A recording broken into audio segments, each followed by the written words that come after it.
Kavathemahankal police Thane हद्दीमध्ये Vijapur Guhagar मार्गावरती चोरूची गावाच्या हद्दीमध्ये प्रेम हॉटेलच्या बाजूला 19/5/2026 रोजी एक आपल्याला बॉडी मिळाली होती, अनडिटेक्ट होती. त्याच्यानंतर त्या व्यक्तीचा आपण शोध घेतला, नावाचा वगैरे. तर ती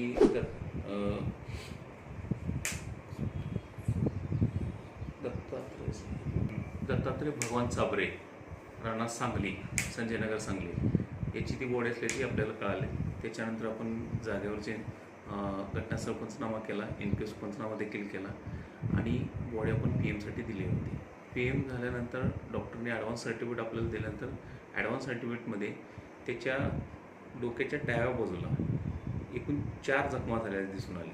म्हणजे सदरच्या जखमा या कशाने होऊ शकतात याबाबतचा अभिप्राय डॉक्टरांकडे मागितल्यानंतर डॉक्टरांनी सांगितले की सदरची जखम अपघात किंवा पडून होऊ शकत नाही, तर या कुठल्या तरी हाताऱ्याने त्याच्यावर वार झालेला आहे, त्यानंतर त्या जखमा झाल्या असल्याचं डॉक्टरांनी आपल्याला अभिप्राय दिल्यानंतर तर सदर EDR दाखल होता आपला 69/2026 जे तपाशी अंमलदार होते AP कोळेकर साहेब यांनी यामध्ये संशयित म्हणून याचे नातेवाईक यांच्याकडे चौकशी ज्यावेळेस केली त्यावेळेस नातेवाईकाची बहीण म्हणजे मैताची बहीण यांनी सांगितले की 2 वर्षापूर्वी 2024ला याचे मयत आहे दत्तात्रय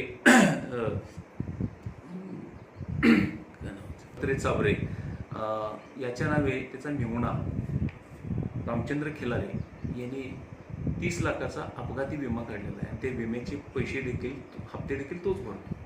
ह्या आपल्या एका धाग्यावरून आपण त्याला ताब्यात घेतला, त्याला चौकशी केली असता रामचंद्र खिलारे यांनी सदरची 30 लाखाची रक्कम ही आपल्या नॉमिनी असलेल्या तिच्या बहीण अक्काताई हिला मिळावी याकरिता 3 लाख रुपयाची सुपारी यातील मयत दत्तात्रय चाबरे याची सुपारी तुकाराम मारुती सांगोलकर यांना दिलेली होती.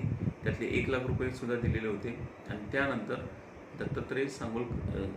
तुकाराम सांगोलकर यांनी त्याला त्याच्या टँकरमधून चोरूची ते आणलं आणि 18 तारखेला सुरू रात्रीला 11 वाजता तिच्या डोक्यामध्ये गाडीतील टॉमीने वार करून त्याला मारून खून केल्याचं आपल्याला तपासात निष्पन्न झालेलं आहे. तर सदर आरोपींना आपल्या DB पथकानं चांगल्या पद्धतीनं कसून चौकशी करून तपास केला, त्यांना ताब्यात वगैरे घेतलेला आहे. आता आपण पुढील तपास करत आहोत.